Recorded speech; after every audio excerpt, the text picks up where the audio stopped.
तो दोस्तों, अगर आपने इस कहानी का पहला पार्ट नहीं देखा है तो देख ले, लिंक नीचे डिस्क्रिप्शन में है। तो चलिए बढ़ते हैं इस कहानी के दूसरे पार्ट की ओर। वहां पहुंची तो देखा कि वो मछलियों का थैला निकल रही थी।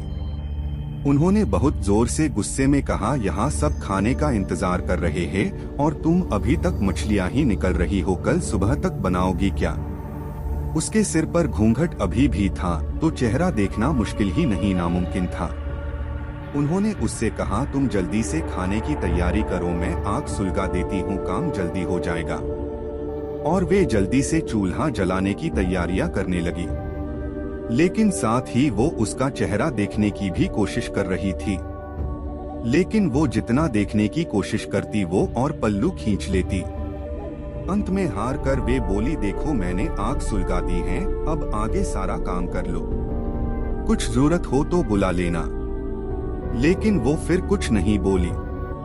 अब उन्हें लगा कि यहाँ से जाने में ही ठीक है, वरना मेरा भी समय खराब होगा और हो सकता है अनजान लोगों से डर रही हो। ये सब सोचकर उन्होंने उसे कहा कि मैं आ रही हूँ, जल्दी से खाना बनाकर रखना। और वहाँ से निकल गई। मन अभी तक परेशान नहीं था, कभी अपने कमरे, कभी बच्चों के, कभी बाहर, सबको देख रही थी, कहीं कुछ अनहोनी ना हो जाए।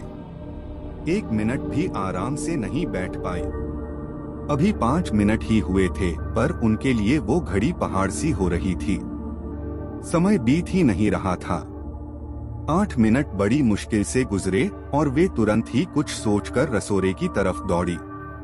और वहां पहुंचकर आया जैसे ही उन्होंने रसोई घर का नजारा देखा, उनकी आंखें फटी की फटी रह गई।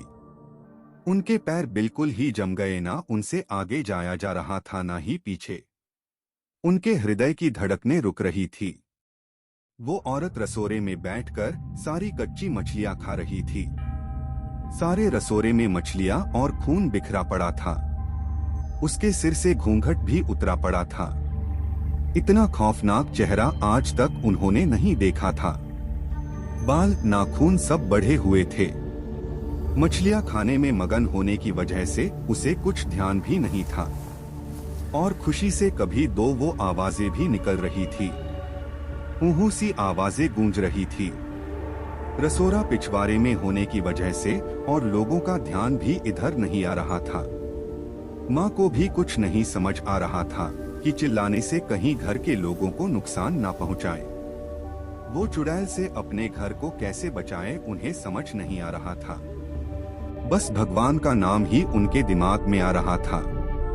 अचानक वे आगे बढ़ने लगी उसकी तरफ और झट से एक थाल लिया और चूल्हे की तरफ दौड़ी। उस चुड़ैल की नजर भी पापा पर पड़ चुकी थी, सो वो भी कुछ सोचकर उठी अपनी जगह से। माँ कुछ भी देर नहीं करना चाहती थी। उन्हें पता था कि आज अगर जरा सी भी लापरवाही हुई तो अनहोनी हो जाएगी। उस चुड़ैल के कुछ करने से पहले ही उन्हें चूल्हे तक पहुंचना था। और चूल्हे के पास पहुंचकर उन्होंने जलता हुआ कोयला थाल में भर लिया और चुड़ैल की तरफ लेकर जोर से फेंका। आग की जलन की वजह से वो अजीब सी डरावनी आवाजें निकालने लगी।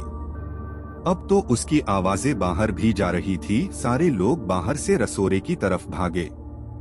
वो चुड़ैल जोर से हूँ जोर की आवाज निकल रही थी और पूरे रसोरे में दौड़ रही थी और माता जी को पकड़ना भी चाह रही थी। लेकिन अब सारे लग रसोरे में आ चुके थे। काफी लोगों की भीड़ देखकर वो और भी डर गई थी। लोगों की भीड़ को ठेलती हुई वो बाहर जंगल की तरफ भाग गए और सारे लोग ये मंजर देखकर डरे सहमे से खड़े थे और मन ही मन माता जी की हिम्मत की दाद दे रहे थे, तो ऐसे छूटा चुड़ैल से पीछा। तो दोस्तों, कहानी में बस इतना ही। कल फिर मिलेंगे एक और नई कहानी के साथ।